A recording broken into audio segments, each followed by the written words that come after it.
আসসালামু আলাইকুম প্রিয় দর্শক, প্রধানমন্ত্রী তারেক রহমান কি দিল্লি সফরে যাচ্ছেন? ভারত থেকে কি আমন্ত্রণ এসেছে আর ব্রিক্স সম্মেলনে তার অংশগ্রহণ কতটা নিশ্চিত, এই বিষয়গুলো নিয়ে আজকের ভিডিওতে থাকছে সর্বশেষ তথ্য।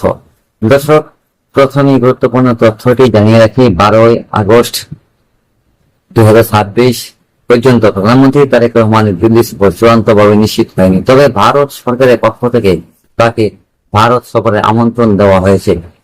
একই সঙ্গে আগামী সেপ্টেম্বরে দিল্লিতে অনুষ্ঠিতব্য ব্রিক্স সম্মেলনের আউটরিচ পর্বেও তাকে আমন্ত্রণ জানানো হয়েছে। প্রধানমন্ত্রী তারেক রহমানের সঙ্গে ভারতের প্রধানমন্ত্রী নরেন্দ্র মোদীর যোগাযোগের বিষয়টি নতুন নয়। চলতি বছরের ফেব্রুয়ারিতে তারেক রহমান প্রধানমন্ত্রী হিসেবে দায়িত্ব নেওয়ার পর নরেন্দ্র মোদী তাকে ভারত সফরে আমন্ত্রণ জানান।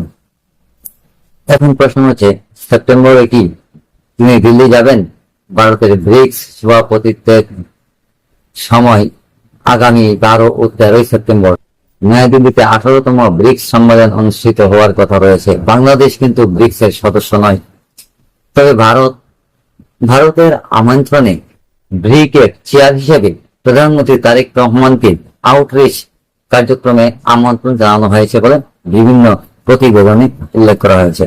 তবে বাংলাদেশের পক্ষ থেকে এখনো চূড়ান্ত সিদ্ধান্ত জানানো হয়নি।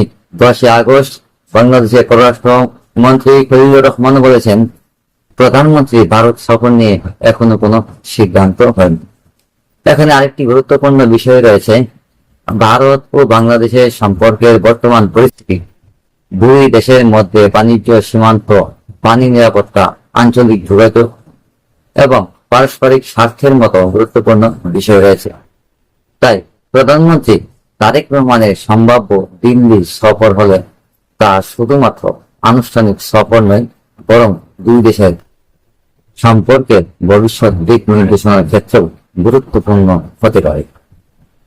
তবে মনে রাখতে হবে, সফর এখনো নিশ্চিত না হওয়ায় কবে যাবেন, কার সঙ্গে বৈঠক করবেন কিংবা কি কি চুক্তি হবে, এসব বিষয়ে নিশ্চিত তথ্য প্রকাশের আগে সরকারি ঘোষণা পর্যন্ত অপেক্ষা করা জরুরি।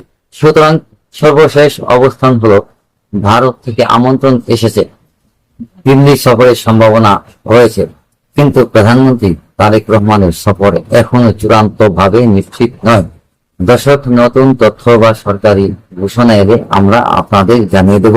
তাই ভিডিওটি ভালো লাগলে লাইক দিন, শেয়ার করুন এবং তথ্যভিত্তিক ভিডিও পেতে চ্যানেলটি সাবস্ক্রাইব করে পাশে থাকুন। আল্লাহ হাফেজ।